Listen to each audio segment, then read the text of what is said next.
नमस्कार दोस्तों, मैं हूं मनीष। आपका स्वागत है हॉन्टेड वर्ल्ड की दुनिया में। दोस्तों, आज हम बात करेंगे a most terrifying moving light out के, जो कि 2016 में आई थी। दोस्तों, आज हम इसी के ऊपर आपको एक्सप्लेन करेंगे कि मूवी कैसी है, साथ ही में कैरेक्टर्स वगैरह वगैरह। दोस्तों, मूवी कैसी है? जो कि सुपर नेचुरल हॉरर मूवी है, जो कि डायरेक्ट की गई है डेविड एफ सैनबर्ग ने, और साथ ही में एरिक हेजर, और साथ ही में एक शॉर्ट मूवी है जो कि 2013 की फिल्म के ऊपर बेस्ड है, जिसके अंदर आपको टेरेसा प्लामेर, गैब्रियल, अलेक्जेंडर, बिली और मारियो जैसे कैरेक्टर्स आपको देखने को मिल जाएंगे कि बहुत अच्छे हैं। ये मूवी एक शॉर्ट मूवी है, बस इसके ऊपर एक फैमिली के ऊपर बनाई गई है, जैसे मॉम, ब्रदर और साथ ही में एक घोस्ट, जो कि एक डार्कनेस के ऊपर बनाया गया। साथ ही में फैमिली के साथ वो कैसे जुड़ा हुआ है इस मूवी के अंदर अच्छे से एक्सप्लेन किया गया। दोस्तों, बिना किसी टाइम वेस्ट किए हम मूवी को शुरू करते हैं। मूवी की बिगनिंग में लॉस एंजलिस की टेक्सटाइल वेयरहाउस आपको देखने को मिल जाएगी, जिसके अंदर एक एम्प्लॉय काम कर रहा होता है। वहाँ पर होती है एक टेरिफाइंग शैडो, जो कि वहीं पर ही उपस्थित होती है। साथ ही में वो बॉस को पूरी तरह मार देती है, बिकॉज जैसे जैसे वो लाइट ऑफ ऑन करता है वो उसके करीब आ जाती है। साथ ही में उसका एक सन भी होता है, मार्टिन, जो कि उसकी विटनेस मॉम के पास होता है। वो होती है सोफ़ी अपने आप से बात कर रही होती है, लेकिन मार्टिन वो देख लेता है, क्योंकि मार्टिन को यही लगता है कि हाँ, इस घर में कोई तीसरा भी प्रेजेंस है। उनकी एक बड़ी बेटी भी होती है, जो कि बहुत ज़्यादा फेयरलेस होती है, बहुत मज़ेदार होती है। उनका जो मदर का बिहेवियर था बहुत ज़्यादा इरोटिक था, मतलब वो हमेशा डिप्रेशन में रहती है, और साथ ही में वो फेयरलेस भी थी, लेकिन वो पागल खाने से होती है। मार्टिन को उसकी ओल्ड सिस्टर यानी ओल्ड हाफ सिस्टर रेबिका भी है, लेकिन उसकी जो फैमिली प्रॉब्लम्स के कारण वो से अलग रहती है। रेबिका को उसके ऊपर शक होता है, साथ में अपनी मॉम के ऊपर वो इन्वेस्टिगेट करती है। तभी सोफ़ी आ जाती है, जो कि बचपन की फ्रेंड यानी सोफ़ी यानी कि रेबिका की और मार्टिन की मॉम होती है। उनकी बचपन की फ्रेंड होती है डायना, जो कि एक इल्यूजनेशन है। वो तभी होती है जब वो बच्ची थी, साथ ही में उनके साथ जुड़ जाती है। डायना सफ़र कर रही होती है स्किन रेयर कंडीशन से, जो कि बिलीव करना बहुत ज़्यादा मुश्किल होता है थी, और मेल वॉल इन्फ्लुएंसर थी।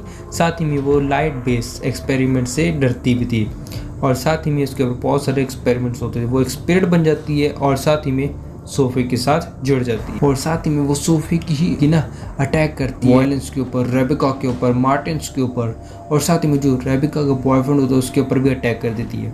साथ ही में रेबिका अपनी मॉम को बचाने के लिए उस डायना को उनसे दूर भी करना चाहते हैं। सबसे पहले वो डायना हम अपने आप को बचाने के लिए सोफ़ी के साथ जुड़ी रहती है हमेशा। अब मार्टिन आता है, उनका जो बेटा होता है वो बहुत ज़्यादा इरिटेट हो चुका है। अभी मार्टिन के ऊपर भी हमले होने शुरू हो जाते हैं, और साथ ही में रेबिका आती है, उसे बचा कर ले जाती है, उसे अपने साथ रखती है। रेबिका के रूम के अंदर भी वो एकदम से आ जाती है, मतलब वो उनके परिवार के साथ जुड़ी होती है, लेकिन ये बात उनकी मॉम समझने को राज़ी नहीं होती।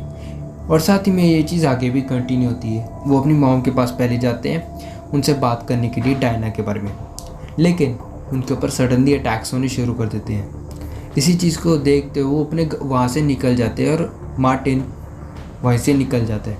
मार्टिन अपनी सिस्टर के साथ रहता है, रेबिका के साथ, ताकि वो दिक्कत नहीं। रेबिका का एक बॉयफ्रेंड भी होता है बिट्रेड, जो कि उनको मदद करता है हर चीज़ में। वो स्टार्टिंग से इनकी लगा होता है उनके साथ, जब से रेबिका मतलब बाहर निकल गई थी। सो बेसिकली, और साथ ही में अब मार्टिन उनके साथ ही जाते रहता था, और साथ ही में मार्टिन की हालत बहुत ज़्यादा खस्ता हो गई, क्योंकि बच्चा था, उसके ऊपर इतने सारे अटैक हो रहे थे, ड्रीम्स आ रहे थे, तो अंधेरे में ही कांड हो जाती, क्योंकि बिकॉज वो अंधेरे में ही जाते रहती थी। सोफ़ी, जो कि उनकी मॉम थी, वो इस चीज़ को मानने को बिल्कुल तैयार नहीं थी कि डायना उन्हें इरिटेट कर रही है, और साथ ही में इस चीज़ के ऊपर ब्लेम कर रही है। लास्ट सीन में यानी क्लाइमैक्स जैसे जैसे हम करीब आते हैं, क्लाइमैक्स के अंदर वो समझ जाते हैं भी अब इस जड़ को उखाड़ना ही पड़ेगा, तो वो जाते हैं और साथ ही में पूरी हिस्ट्री छान लेते हैं, और साथ ही में उन्हें बहुत कुछ पता चल जाता है डायना के बारे में, और साथ ही में अब वो डायना को ख़त्म करने वाले हैं। तो डायना को ख़त्म करने का सिर्फ एक ही तरीका था, उनकी मॉम तक उनकी मॉम जिंदा है, वो उनके साथ जुड़ी हुई है जब तक, मतलब यानी SoFi.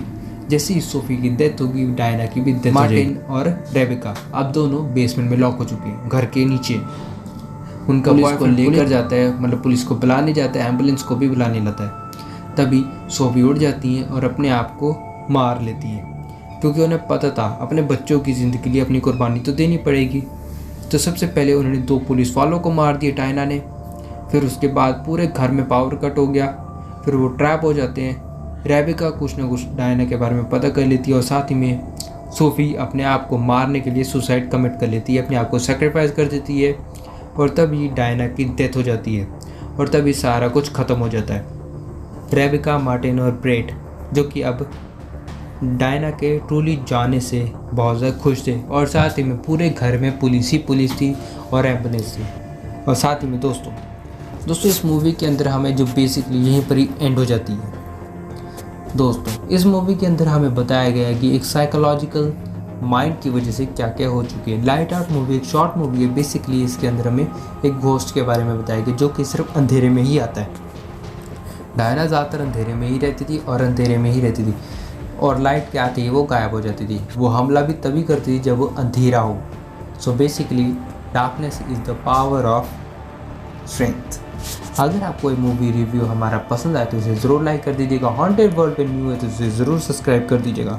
This is haunted boy Manish signing off. Take care, be healthy and good bye.